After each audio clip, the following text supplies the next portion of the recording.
Some leaders leave footprints, others leave libraries. You're tuning into the Authors on Mission podcast, where industry giants become literacy legends. In every episode, we talk with authors who turn their brilliance into books that transform lives. I'm Danielle Hutchinson, your host and Chief Creative Officer at Authors on Mission. Welcome to your authorship experience.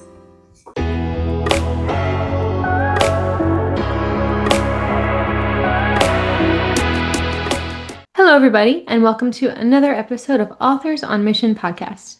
You know, some of the most powerful stories do begin with the word no. Today's guest spent 4 years saying exactly that to what she believed was God's calling to write her story. 4 years of resistance, 4 years of wrestling, 4 years of unresolved questions. So, welcome to Authors on Mission, where we don't just interview writers, we dive deep into the trenches of visionaries who refuse to let their messages stay buried. I'm your host, Danielle Hutchinson, Chief Creative Officer here at Authors on Mission, and today we're going to explore what happens when reluctance transforms into purpose, when survival becomes testimony, and when saying no to your calling eventually becomes the loudest yes of your life. Our guest today is Teresa Blaes, entrepreneur, ministry leader, and the woman behind multiple podcasts who finally surrendered to writing what may be her most important work yet, protected a story of survival, faith, and redemption. We're going to chat with Teresa and learn about exactly what went into this book, how she didn't want to be just here. She wanted to write this book. She wanted to share these stories. And sometimes it's exactly the voices we need to hear most. So Teresa, welcome to the show. I'm so excited to have you on. It's an honor to be here. Thank you very much. Of course, of course. Well, I love your message to begin with. Just as I was saying in the introduction there, you really kind of ignored your heart for a little bit with, saying no about writing this book in mind. So what was it about this particular story that made you so resistant to sharing it? Because I knew there were some skeletons in my past. And when God asked me to write it, I had just him after walking away for 5 years. I had lost my mom and my sight in the same week, and so needless to say, I had a few issues to work out, and I knew that he wanted me to write this book, and I was like, yeah, no, that's not happening. I've got plenty of skeletons back there that can stay buried. You see, I grew up in a very broken childhood, and there was a lot of things that happened that I didn't want to touch. I didn't want to even think about. Got it, right. So kind of coming to terms with that and figuring out, how am I going to tell this story of something I don't even want to think about yet? It requires you to get really down in the trenches when you're writing this. So that must have been a particular struggle. As you were going about the process, was there any specific strategies that you learned along the way that helped you to navigate that? I had to stop many times and pray. Because not every story that is included was hard per se, but when I did reach the hard stories and I found myself crying as I'm writing, I had to stop sometimes, step away and pray, and then I began to realize, I still need some healing in that particular area. Okay. And so it was very revealing as I was writing. Right. So I guess there's a level of self-awareness in the writing process too. That's something I've heard a couple authors say recently. You need to know yourself to know how best to deal with if there's any challenges along the way, how best to convey your message, while also having self-care wrapped in there, and also, being prepared for what's to come. So I can see how that was a little bit of a struggle here.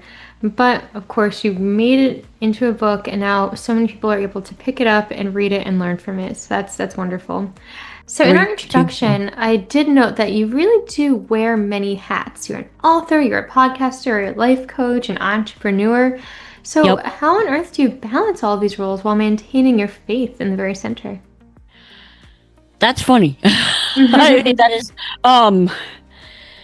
honestly, I could give you a spiritual thing, and then I'll give you a practical. The practical is, if it's not on my schedule, it ain't happening. Understood. So putting it into the schedule to make it come to life. Absolutely. Yeah, absolutely. So, I have coaching clients. I have a scheduled time with my book editor because the book is coming out, and there's just a lot of things where I have to go, no, is this on the schedule? If it's not on the schedule, it's not happening. And spiritually, one of the biggest things that has actually helped me is I keep a Sabbath For me, I keep it on Saturday because that's when the Lord said to do it. So I put everything down one day a week. Everything. Okay. And then I allow myself to rest and recharge. That's beautiful. Yeah, you do need to have that rest. You need to make sure that you're giving your body and your mind and your spirit exactly what it needs to thrive. So that's wonderful, but also very practical too, especially with what you said before. If it's not on the schedule, it's not going to fit in. You have to make sure that it's planned out and that you're making time for it. So that's exactly what I guess it led you into the writing process. So, yeah, transitioning a little bit into the book itself. This whole book really is about survival, faith, and redemption. It's a subtitle after all. So, would you give us a glimpse into what you had to survive that led to the creation of this book? Mm-hmm. Let me open up with this. When I was born with a lot of medical issues. Mm. They said I wouldn't last 6 months. So my mom, you know, went into a chapel to pray, like the hospital chapel. Mm. And she ended up kneeling down to pray. And she said there was a man that knelt down next to her. And he was wearing a clerical collar. So like a priest or something. And she said she felt like an almost indescribable peace that she had never felt before. When she went to the hospital staff to describe what he looked like, they said there is no one by that description that works at this hospital. Oh, wow. I believe that that was an angel. The Bible says that we entertain angels unaware. So always be kind to a stranger. You might be entertaining an angel unaware. That didn't mean I didn't have my fair share of issues. I've had over 200 eye operations. Mm. I've had brain surgery, heart surgery, cleft palate surgery, multiple other types of surgery. So I was always in and out of hospitals. And anytime I would go under the knife, I was taking my life in my hands because I had sleep apnea, which meant I would stop breathing while under anesthesia. And there was always the risk that I wouldn't wake up. Right. So I guess that's where the line, you focus on God's protection in the darkest moments. It's a big part of your book as well. That seems exactly like what you were just discussing there. Yeah. Something you got to feel protected when circumstances suggested otherwise. Well, so protection really came in as my mom. She did her best to care for me, but she also had a habit of finding abusive men. Mm. And so it went from we had one guy that was a stalker. And she left him after he broke every bone in her face, and I was a witness to that. Wow. And that only ended when she met him with a shotgun and said, if you ever find us again, I'll kill you. And you gotta understand, my mom knew how to shoot because she was in the Army. She was an 82nd Airborne. And she was an Army nurse, so she knew some things. My sister was 10 months old. And my mom had gone out to get some medicine because she was sick. And her boyfriend, at the time, got really annoyed because she was crying, got up, got her out of the crib, and threw her. And I was a witness. He cracked her skull all the way around, and she was pronounced dead in Salt Lake City, Utah, on October 20th, 1989. I am so sorry that you had to, experience that and witness that. But I guess at the end of the day, it's what led to your strength overall and being able to, get those experiences into the book to help others. It's very unfortunate that I'm so sorry. That along with some physical abuse that I experienced really, really forged like who I am and how I think and a lot of other things. And so that's why I often say I don't care how dark and bloody and brutal your past is. I believe that, you can find God in your story. Doesn't mean he caused the events, because God is not the author of evil, and there are some things that are very evil that happen. But I believe he's there. Right, and that's what you have to have, that belief. Yep, exactly. Exactly. Well, again, very profound, very deep stuff. I really do appreciate you opening up and being vulnerable with us today because, we have to be honest about these kinds of things. We have to talk about it, and that's the only way we can heal. And that's what, you've done in your book, in addition to your podcast as well. Speaking of which, would you say that the podcast kind of segued into you writing this book? Absolutely. It's funny you asked that because when the Lord asked me to write the book, and I was like, nope, that's not happening. He's like, if you're not ready to write a book, would you at least start a podcast? And I went, yeah, I think I can do that. And that's when the Unresolved Life podcast came about. There you go. Perfect. And when you listen to yourself and you finally, stop saying no and you eventually started writing it, right? Is there a release date or are we still staying tuned for that? So we're still staying tuned for the public release date, but I do have a website that people can go to if they want to look out for it. And Understood. that's protectedbook.com, and that's where you just sign up, and I write like a weekly newsletter, and I do other things, to get the word out about it. So, but as far as like what I say to my younger self, Yes, it's yeah. there are some points that are gonna suck. That's just that's how it is. There are some points in this process that are gonna suck, and you're gonna learn some things that are gonna hurt, but you're also gonna find healing, and Right. it's worth going through the pain to get to the healing. Right. So I mean, that's what it's all about. And I think that any author could truly resonate with that because, a lot of us do have to write about difficult topics and that's, you just have to push through it. You have to go through that in order to get to the next phase. So I Absolutely. understand that completely. So that being said, what was your writing routine like? Was there a certain time of day that, resonated with you more than others? Anything that helped you, gather your strength more so than something else? There were many times I would actually put on some praise and worship so I could get my headspace in the right space. I don't know that I had a writing routine. I just know that it took me about a year to write this thing. And I just began to write until I felt I couldn't write anymore for that period of time. And honestly, I think that was the grace of God because, I know some authors like to say, hey, I'm going to designate this amount of time to writing. And yes, that does work. Right. But at that stage of the journey, God just allowed me to, okay, write until this point. Okay, stop here. You're good. Stop here. And then I'd stop and then I'd come back to it and then I'd stop and then I'd come back to it. And that went on for about a year. Understood, right. So it's kind of about kind of finding that right rhythm then, right? Even stopping and starting, you have to take the time it takes you to get through it, even if it's the smallest steps. Would you agree? Absolutely. Definitely. So all this being said, if somebody picks up Protected and they're looking to learn, a particular insight, what would you say is the most profound that you think everybody should learn right away from your book? What's the, kind of a sneak peek, I guess I'm wondering. Well, first of all, I would say for the person who is not a Christian and they're reading the book and they're asking the question, how can God be good in spite of all this evil? I address that question. I also offer a way to get to know Him if that's something you want to do. For the Understood. person who is a believer, meaning they're a follower of Christ,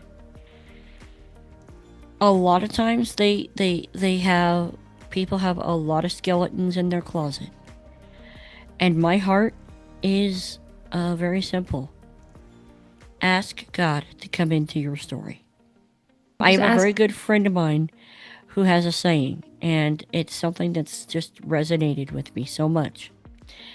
And that saying is, there's always room at the throne. And so, whatever that story is, whatever that thing is that you have kind of locked away, kept locked down, you didn't want to touch it, invite Him into it. Mm. Right, exactly. Just keep an open door. Be ready for new experiences and new guidance. I understand exactly what you mean. It's something that we just need to allow ourselves to give a chance and open our eyes for it. So that's beautiful. So, you have the podcast, you have the books. I'm wondering, what's next on the repertoire for you? You're still working on, this one particular, but do you have any other series in mind? Any new concepts for the podcast coming out? What can our audience be, looking forward Well, to? so one of the things that God has me doing, which I'm still trying to figure out how, is a protected music album Oh, very cool. Are you a where musician? Yeah, well, Okay. sort of. I know how to sing and I know how to rap, and God said, I want you to take some of these stories and put them into musical form, so that those that might not read the book might hear the stories through music. That's amazing. I love that. And Have you started any demos? I haven't recorded anything yet. That's kind of my next step. The other thing that I'm looking to do is to get the book in audiobook format, and I'm still trying to figure out the best way to do that. Got it, got it. Well, there's many different ways to do that. I believe at Authors on Mission, we actually have a service where you're able to do so. I've heard authors go on many different routes. Sometimes you record it on your own. There's also AI tools these days, or of course, there's studios. So, don't limit yourself. Of course, I'm sure you know that though. Keep your eyes open, see what works best for you. Hmm. I'd highly recommend it. It's a great way to branch out, and you already know that because you already branch out with your podcast and share your message that way. Oh, But yeah. it could only get better. So, highly recommend that. So, all this being said, we discussed a little bit about you, a little bit about the book, and of course, some writing tips. I'm wondering if you happen to have any other tips for writers out there today, something that they could, really take home and implement when we get off today. One of the best techniques that has worked for me, and not just in writing books, but writing articles for ministries, which I do, and writing other things, is I apply this to podcasting as well. Actually, I'll give you two things. The first thing is I call this the suck factor. So whether you're podcasting, writing a book, Mm. doing videos, you're going to suck at first. Right. That's just, get it out of your system. You know, it's okay. And related to that, especially related to a book, just vomit on the page. Don't worry about editing right away. Just get it out of your head and on the page. Right. Yeah. And just as we mentioned before, just get it out there, right? Don't pull Right. back. Yeah, Don't keep editing. exactly. Don't edit, and then just lay it down, and then you can come back and edit and critique and all that, and if you're a beginning writer, then the suck factor applies. You're probably going to suck at first, and that's okay. You're learning how to find your voice. Exactly. And that's what it's all about, learning to find that voice. Yep. So wonderful. So you've, discussed the book and your writing processes. And so if people do want to stay in touch and stay connected, what is the best way to do so? Of course, there's the Unresolved Life podcast, but what other links Hmm. can we be on the lookout for? Well, you can reach out to me at teresablaze.com. That's where I talk about my thoughts on business, my thoughts on faith and marketing, that kind of thing. If you're looking to publish a book, which we are, or you're looking to start a podcast, you can reach us at kadoshmedia.com. KADOSH media.com. I'm on the socials, so please feel free to reach out. And again, protected book for the actual book, and following up on that. Just put your name, email, and I think phone number. I'll double check that. We'll be keeping in touch and letting you know what's going on with the book. Definitely, please do. And I'm going to have to sign up for it as well. We should all stay up to date and know when this important work is coming out, just so we can, see it in real life. So we just talked about it so much. It's going to be wonderful to dive in and learn a little bit more. I mean, as you mentioned it yourself, it's a raw, unfiltered journey. So it's Hmm. beautiful that you're able to do so and balance the rawness with the practical steps too. In fact, let me do this. I actually put the journey in rap form, if I might rap for it. Oh, really? I'm Yeah. so honored. That would be beautiful. Thank you. I'd be so excited for that. When I first started this thing called Protected, I didn't know how big it'd get, and I think God increased it. See, I didn't want to do this. Was fine keeping all my skeletons locked in their closet, tucked away, let them fade. But God's been working on me, and it's been a 5-year journey. So if you hear this or read the pages in my story, if you take away one thing, I hope you come to see that God will meet you in your deepest need. It may take some time, and that's alright. In your story, you will find him. Take a step, take a risk, invite him in. You won't regret it. Oh, Oh, invite him in. Oh. Wow, that is absolutely incredible. I'm going to do a little clapping reaction there on the screen. Thank you so much. That was gorgeous. I think this is the first time I've had somebody sing or rap on my podcast. It's a very unique way to get the message across. And beautiful voice, by the way. Did you take some lessons, or is it just natural? Yeah, I was in choir as a kid. I tried out for regionals. I did a lot of stuff like that. Understood. Very cool. Well, I very Um, much, encourage you continue on with that. It's a great way to, break the barriers and promote your brand and your book and, everything in between. It's wonderful. yeah, what I did there is I'm gonna actually use that as the book trailer. Oh, I love that. Wonderful. And, for all the authors out there, can you tell us a little bit more about the process of creating a trailer? I think that's also very unique for us to learn about. Actually, I'm trying to learn that process myself. Oh. I just know I want to do it. Understood. Understood. You have the plan in your mind then, and perhaps you need to reach out to some teammates and get it together. But it is a great way to promote the book at the end of the day. Amen. Amen. Beautiful stuff. Well, yeah. Do you know what, Teresa? Thank you so much for coming on. I love that little encore there. Sorry, I guess you can call it an encore. A conclusion with that beautiful rap. It's again very heartfelt. Just profound for us to hear. You are inspired. You're passionate about the work, and here you are singing your heart out, all down for everything, and allowing people to learn from your message. So amazing stuff. I really do appreciate you coming on. Well, it's been an honor to be on the show. I truly appreciate the opportunity. Yeah, of course, always. And again, I just have to say your journey from no to yes, it's exactly why Authors on Mission exists. You've shown our listeners that sometimes the stories we're most afraid to tell are the ones we do need to hear.